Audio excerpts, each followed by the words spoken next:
Toss thoracic outlet syndrome भी जिसे कहते हैं, फुल फॉर्म टॉस की थोरेसिक आउटलेट सिंड्रोम ही है। नाम से पता चल रहा है आउटलेट थोरेसिक मतलब जो है जहाँ से स्ट्रक्चर्स हमारे पास आउट होते हैं या पास इन हो रहे होते हैं थोरेसिक कैविटी में, वहीं पे कॉम्प्रेशन होने की वजह से ये सिंड्रोम डेवलप होती है। अब इसकी प्रॉपर डेफिनेशन देख लेते हैं। टॉस है क्या? TOS occurs when the blood vessels or the nerves are compressed where the collarbone are the muscles leading to pain, numbness in the upper back, neck, shoulder, arm and hand।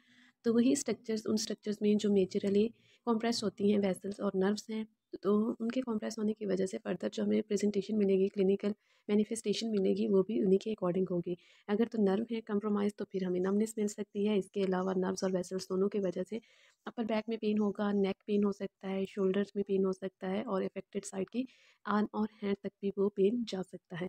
तो जैसे कि हमने पढ़ा है कि collar bone और muscles की वजह से कंप्रेशन हो रही होती है, तो हम देख लेते हैं कौन कौन से मसल्स हैं जिन जो लीड करते हैं टॉस को। तो कॉमन पॉइंट्स हैं कंप्रेशन के, ये जो हमें ब्लैक सर्कल्स नज़र आ रही हैं। सबसे पहले जो डाउनवर्ड वाला है, नीचे वाला सर्कल, उसको देख लेते हैं। इंटरपेक्टोरल स्पेस अगर कम हो जाए, पेक्टोरल मसल से ही पता चल रहा है, तो उसकी वजह से ये स्ट्रक्चर्स कंप्रोमाइज्ड हो जाएंगे। हम देख सकते हैं वेसल्स, वेसल्स में आर्टरीज है, रेड कलर की, ब्लू की हमारे पास वेन हो गई और येलो कलर में नर्व्स हो गई।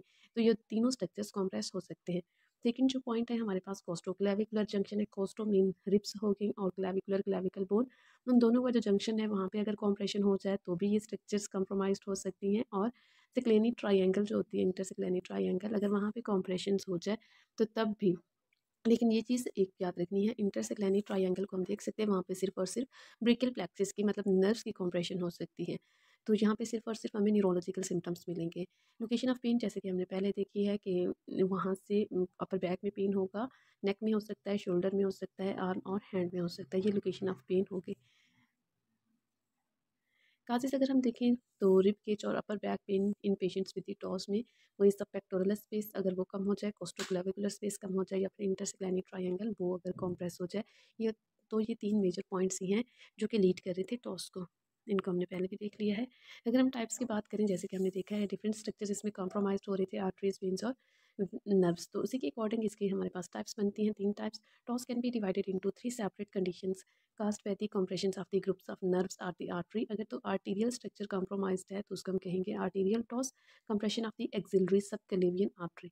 सेकेंड है न्यूरोजेनिक टॉस, नाम से पता चल रहा है इसमें ब्रेकियल प्लेक्सिस की अगर compression हो जाए, और venous टॉस में compression of the axillary subclavian vein। All three of these conditions are related to the neurovascular compressions within the thoracic outlet, but each type of toss give rise to a distinct clinical presentation।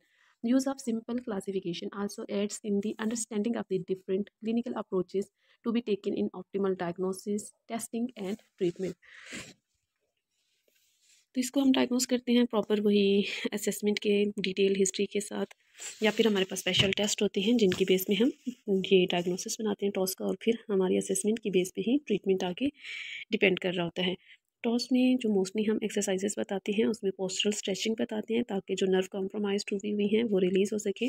Nerve gliding techniques जैसे कि upper limb न्यूरोडायनामिक्स हैं हमारे पास, median, ulnar और radial nerve के लिए वो भी हम गाइड कर रहे होते हैं, और स्केपुलर स्ट्रेंथनिंग एक्सरसाइजेस। सिम्टम्स क्योंकि मोस्ट कॉमन जो थी न्यूरोजेनिक थोरेसिक आउटलेट सिंड्रोम में थी, वो तीनों पॉइंट्स पे कंप्रेस हो रही थी, तो हम इसी के सिम्टम्स देख लेते हैं जो मोस्ट कॉमन टाइप है। तो इसमें पेन होगा नेक में, शोल्डर्स में, आर्म में, sometimes all the way to the hand, कभी कभी फुल हैंड तक भी इन्वॉल्वमेंट हो सकती है। Pain with sustain positioning or movement of the arm over head or behind the body. Numbness, pins and needles, tingling are the other odd sensation in the neck, shoulder, arm, hand और the head। Muscle weakness भी हमें मिलेगी नेक, shoulder, arm और hand में। इसके अलावा patient की sleep भी डिस्टर्ब होगी। इसके लिए अब हम स्पेशल टेस्ट देख लेते हैं। टॉस को डायग्नोस्ट करने के लिए फिजिकल टेस्ट, जिनको स्पेशल टेस्ट या फिर ऑर्थोपेडिक टेस्ट भी कहते हैं। फर्स्ट टेस्ट है हमारे पास एडिसन्स टेस्ट। एडिसन्स टेस्ट के अगर हम पर्पस देखें, एम देखें, तो इसमें हम वही टॉस में कौन सा स्ट्रक्चर कौन सी कॉम्प्रोमाइज्ड है उसको हम आइडेंटिफाई करते हैं। इसमें पेशेंट की पोजीशन सिटिंग में होती है और हमने पेशेंट की अफेक्टेड साइड पे खड़े होना होता है, मतलब एग्जामिनर ने, और उसकी रेडियल पल्स को पल्पेट करेंगे। रेडियल पल्स को पल्पेट करने के बाद हमने हेड पे रोटेशन करनी है towards the extremity being tested, जैसे कि हमें ये नज़र आ रही है। जिस साइड पे हमने एक्सट्रीमिटी को चेक करना है उसी साइड पे हमने हेड की रोटेशन करा देनी है, और उसके बाद उसी साइड की जो आर्म है जहाँ पे हमने रेडियल पल्स पल्पेट की हुई है उसको हमने एक्सटर्नली रोटेट करना है और एक्सटेंशन में लेके जाना है, मतलब पीछे की तरफ लेके जाएंगे। तो और साथ ही हम हेड की एक्सटेंशन कराएंगे, मतलब एक्सटेंशन प्लस रोटेशन हेड पे है और एक्सटेंशन प्लस रोटेशन हमारी जो है टेस्टिंग आर्म पे है, और साथ हम पल्पेट कर रहे हैं रेडियल पल्स को। तो जब हम ये पोजीशन प्रॉपर बनाएंगे तो क्या होगा कि डिसअपियरेंस ऑफ द पल्स हो जाएगी, क्योंकि हम रेडियल पल्स को चेक कर रहे हैं तो इसमें पल्स ही एब्सेंट हो जाएगी। अगर तो पल्स डिसअपियर हो जाती है, वास्कुलर सिम्टम्स या न्यूरोजेनिक सिम्टम्स जो हैं उसके इन्हांस हो जाते हैं, एग्रावेट कर जाते हैं इस पोजीशन में, तो ये चीज़ इंडिकेट करेगी टॉस पॉजिटिव को। सेकंड हमारे पास है टेस्ट कोस्टोक्लेविकुलर सिंड्रोम या फिर मिलिट्री ब्रेस्ट टेस्ट भी जिसे कहते हैं। थर्ड नेम इसका एडेंस टेस्ट भी है।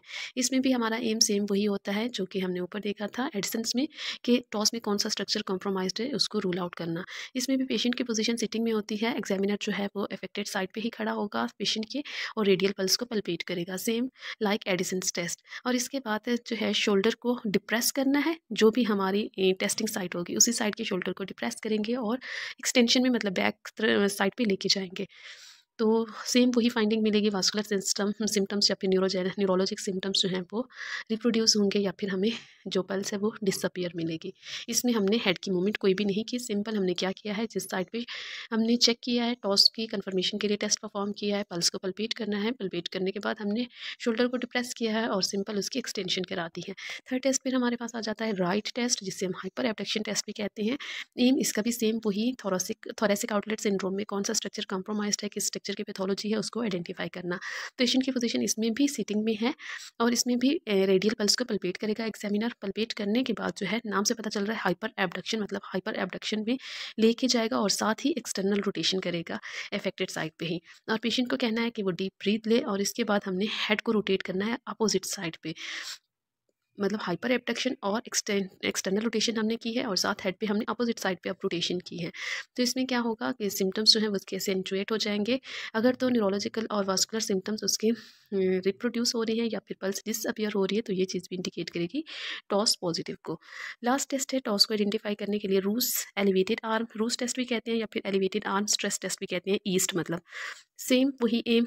थोरेसिक आउटलेट में कौन सा स्ट्रक्चर कम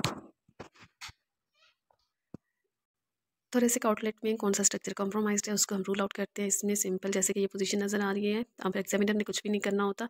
पेशेंट जो है वो स्टैंडिंग में होगा और शोल्डर फुल्ली उसके एक्सटर्नली रोटेटेड होंगे, थोड़ा सा मतलब बिहाइंड द बॉडी वो कर लेके जाएगा। 90 डिग्री उसकी शोल्डर्स एबडक्शन में होंगे, स्लाइटली हॉरिजेंटल एबडक्शन में होंगे, एल्बो 90 डिग्री फ्लेक्स, ये जैसे कि हमें इस पिक्चर में नज़र आ रहा है सेम यही पोजीशन। और पेशेंट को कहना है कि वो बाईलैटरली ये करे, इस तरह से हैंड्स अप पोजीशन जो होती है वो बनाए और 3 टाइम्स अपनी फिस्ट को ओपन और क्लोज करें। और ऐसा करने से अगर तो पेशेंट के सिम्टम्स रिप्रोड्यूस हो रहे हैं तो या फिर उसकी पल्स डिसअपियर हो रही है, तो ये चीज़ इंडिकेट करेगा टॉस पॉजिटिव को। और अगर ऐसे कोई सिम्टम्स नहीं है, पेशेंट नॉर्मली कर लेता है, तो टॉस नेगेटिव होगा। कोई और पैथोलॉजी हो सकती है, पेन की रीज़न कोई और हो सकती है, तो हमने फर्दर उसको रूल आउट करना होगा।